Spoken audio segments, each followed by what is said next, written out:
Welcome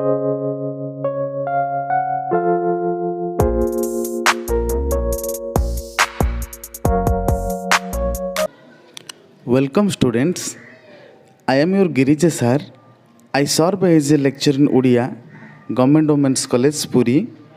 And before we start this class on ethics and values, I just want to push before you what is the very intention of this paper and why we have introduced this paper as a new course in our syllabus.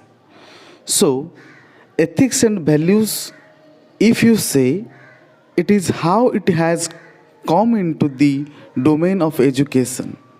And as you know, education is fundamental for the development of the full human potential. The basic aim of education is the refinement of human personality and the refinement of human behavior. गोटे मनुष्यर व्यावहारिक चालीचलन रे परिवर्तन आनिबा हेउछि शिक्षार मूल लक्ष्य। किंतु वर्तमान समय रे लक्ष्य करिबा आमे शिक्षा को केवल डिग्री सहित तुलना करा जाउछि। पाठपढ़ा वर्तमान चाकरी केन्द्रिक हो जाउछि। पाठपढ़ा और चाकरी ए दुईटी संघर्ष भितर पिलाटी एक भिन्न मनुष्य बा स्वार्थ केन्द्रिक होई चली जाइछि, जहा कि शिक्षार केबे भी उद्देश्य नथिला बा उद्देश्य नुहे। तेणु ओडिशा सरकार शिक्षार महनीयता को उपलब्धि करी कोमलमती शिशु मानंकु यथार्थ शिक्षार महत्वता को अनुभव करिबा पई पाठ्यक्रम रे एथिक्स एंड वैल्यूज नैतिक और मूल्यबोध पर एक सुंदर संयोग करिसेंती, जहा द्वारा कोमलमती विद्यार्थी मानंकर बौद्धिक नैतिक चारित्रिक मूल्यबोधर यथार्थ विकास लाभ हेबा सहित से माने भविष्यत रे ए जातिर ए देशर नाम को सुदूर व्यापी करि परिबे। ए एथिक्स एंड वैल्यूज पेपर टी होजे को लंबा यात्रा। आमको 6 सेमिस्टर पर्यंत पढ़िया को पड़िबो ए एथिक्स एंड वैल्यूज को। ता सहित जीवन जाक मध्य आमको नैतिकता एवं यार मूल्यबोध संपर्क रे अवबोध होबा को पड़िबो। जीवन रे केउठी ना केउठी ए नैतिकता आमको शिक्षा करिया को पड़िबो। यह एक लंबा यात्रा। ए यात्रा आमको जीवन रो मर्म शिखेइबो, मनुष्यर यथार्थ धर्म शिखेइबो, शून्यतारू टाणी आनी आमको पूर्णता आड़ी को नहीं जीव, कारागार कुआतार आड़ी के नहीं जीव आमर यात्रा। तेबे चलंतु आरंभ करिबा आमर एथिक्स एंड वैल्यूज रो आजिर नुआ चैप्टर बा इंट्रो पार्ट कहले आमे को अत्युक्ति हेब नाही। My dear students, today I teach you the second semester paper on ethics.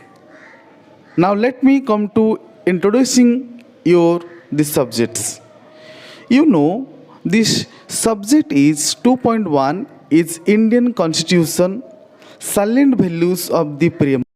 Sovereignty, socialist, secular, democratic, republic, justice, liberty, equality and fraternity. So this is the title of the chapter 1, that it is about Indian Constitution, or to be more specific, the values on which the ethical values on which the Indian Constitution is designed is legally documented. So essentially I am going to introduce to you the first chapter in this class. Possibly it will take 5 to 6 classes to cover the first unit.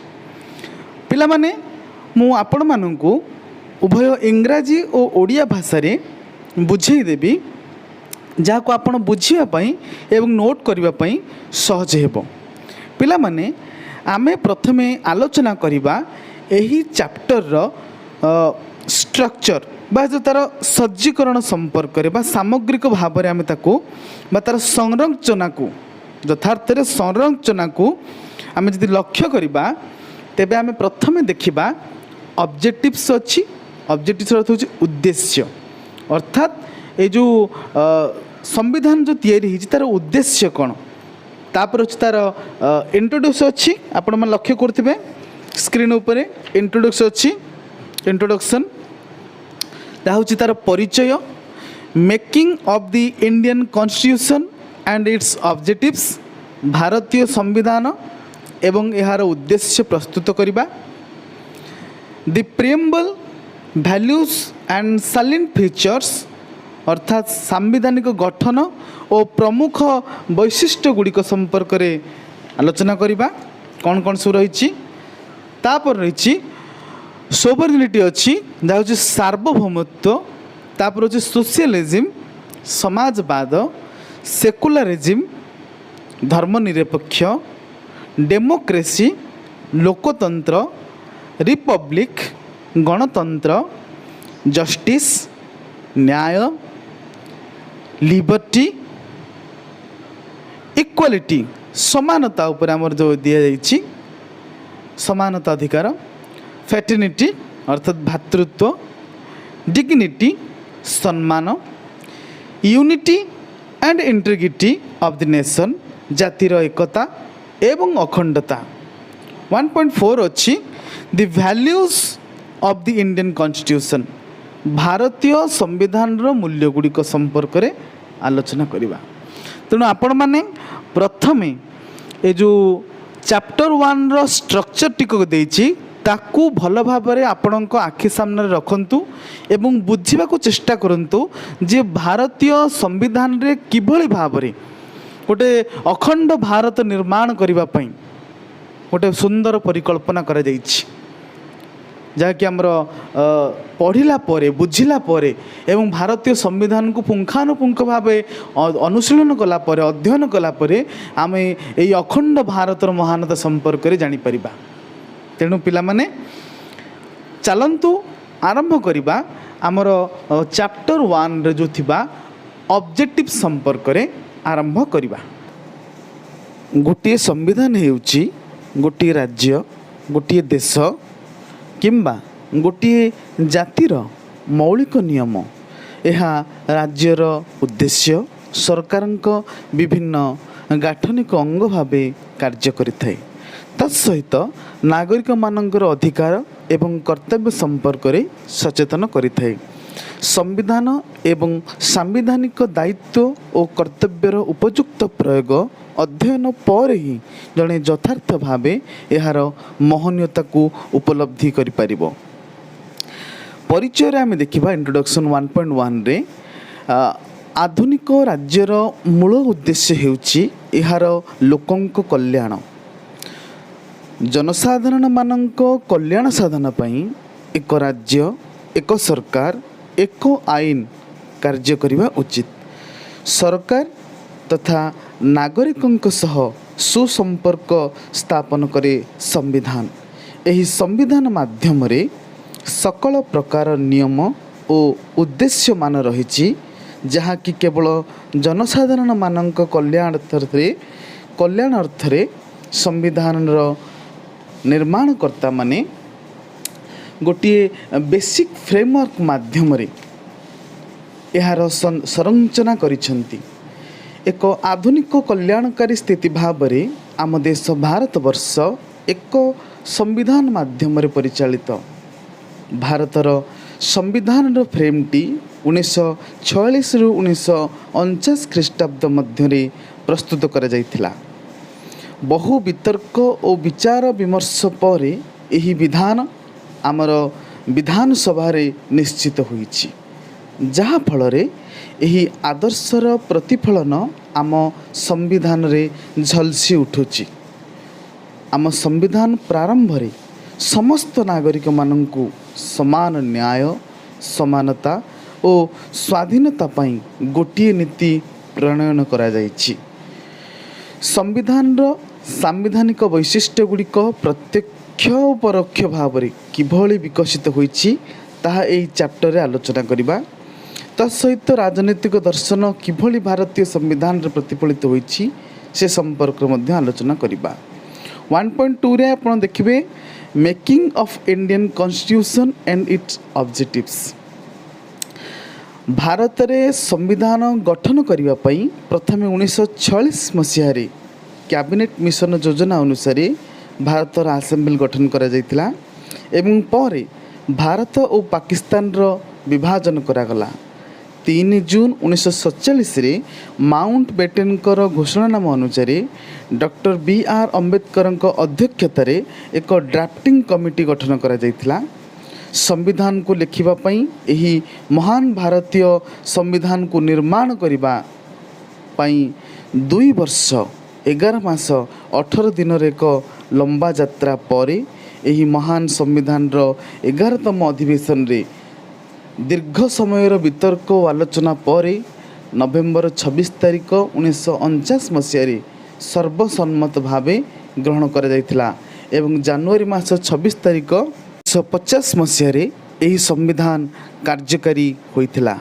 प्राय 200 वर्षर उपनिवेश शासन पृष्ठभूमि उपरे भारतीय संविधान बुनियादी दंडायमान विदेशी शासन विरुद्ध रे स्वाधीनता पाई जातीय आंदोलन समग्र जाति को ममत्व बोधरे बांधि रखितिला। तेणु जनसाधारण मानकर एही एकता अखंडता को बजाय रखिबा पाई एक गणतांत्रिक राष्ट्रर परिकल्पना करा जायतिला। विधानसभा रे सदस्य माने भिन्न भिन्न मत रखितिले मध्य एही महान राष्ट्र भारत वर्षर संविधान निर्माण रे कौनसी बाधा आसी नथिला कारण समस्तंकर उद्देश्य थिला एक अखंड भारत निर्माण करिबा। प्रधानमंत्री Jawaharlal Nehru drafting committee chairman doctor B R. Ambedkar विधानसभा चेयरमैन महामहिम डॉक्टर राजेंद्र प्रसाद एवं अन्य सभा सदस्यों सम्मुख रे एही महान राष्ट्र भारत राष्ट्रर महान संविधान अनुमोदित स्वीकृत होइथिला। आम संविधान केवल मौलिक अधिकार गोटे सेट नुहे जहाँ शासनर आधार अटे यह आमर मूल्यबोध दर्शन एवं उद्देश्य को मध्य प्रतिफलित करे।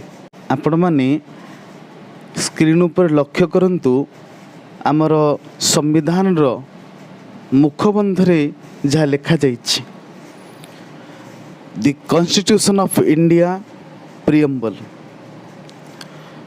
We, the people of India, having solemnly resolved to constitution India into a sovereign, socialist, secular, democratic republic, and to secure to all its citizens justice, social, economic, and political liberty of thought, expression, belief, and worship, equality of status and of opportunity, and to promote among them all fraternity, assuring the dignity of the individual and the unity and integrity of the nation.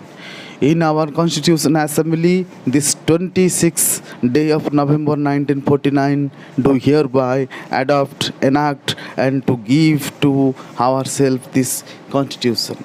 गोटे महान एवं अखंड भारतर निर्माण करने आमर निर्माणकर्ता माने केड़े सुंदर भाव रे सामग्रिक भाव रे दृष्टि देइछंती सब क्षेत्र को कौन से गोटे क्षेत्र भी से माने बात देना जो थे गोटे मनुष्य समाज बात बढ़ी जीव तार उन्नति रे गोटे देशर उन्नति रे गोटे जातिर प्रगति रे। तेणु यही कथा को आउ टिके स्पष्ट करबा पई मु एक भिडियोर संयोग कर जो थे आपड़ देखला पर जानीपारे आमर जो ड्राफ्टिंग कमिटी होता से समय जो आसाम तैयारी कला समय doctor B R. Ambedkar Jawaharlal Nehru doctor Rajendra Prasad एवं ड्राफ्टिंग कमिटी सदस्य मान जो थाई जो समय आमर संविधान प्रणायन होता गोटे छोटिया भिडियो क्लिपटे मुझे संयोग कर देखला पर ताकू बुझीपारे। राष्ट्रपति महोदय, सर, मैं ड्राफ्टिंग कमेटी द्वारा निश्चित की हुई संविधान की रूपरेखा को प्रस्तुत करता हूं और निवेदन करता हूं कि इस पर विचार किया जाए। राष्ट्रपति महोदय सर, मैं इस सदन में उपस्थित उन लोगों में से एक हूं जो जानते हैं कि इस संविधान का मसौदा तैयार करने में डॉक्टर अंबेडकर ने कितनी मेहनत और लगन खर्च की है। शायद सदन को पता हो कि उसके द्वारा मनोनीत 7 सदस्यों में से एक ने इस्तीफा दे दिया और उसकी जगह किसी और को नहीं लिया गया। एक सदस्य थे अमेरिका में, तो उनकी जगह भी खाली रही और एक और सदस्य अपने कुछ कामों में, राज्य के कामों में व्यस्त रहे, इसलिए उनकी जगह भी खाली रही। एक या 2 सदस्य दिल्ली के बाहर थे और शायद सेहत की वजह से शामिल न हो सके। इसलिए आखिर में हुआ यूं कि मसौदा तैयार करने का सारा भार आ पड़ा डॉक्टर अंबेडकर पर, और मुझे कोई शक नहीं कि हम सब उनके अनुग्रहित हैं। मुझे जो भी श्रेय दिया जा रहा है वो मेरे अकेले का नहीं है। इसका कुछ हिस्सा जाता है सर BN राव को, जो कि हमारी इस सभा के संवैधानिक सलाहकार हैं, जिन्होंने ड्राफ्टिंग कमेटी के विचार करने के लिए संविधान का कच्चा मसौदा तैयार किया। इस श्रेय का कुछ हिस्सा उस ड्राफ्टिंग कमेटी के सदस्यों को भी जाना चाहिए।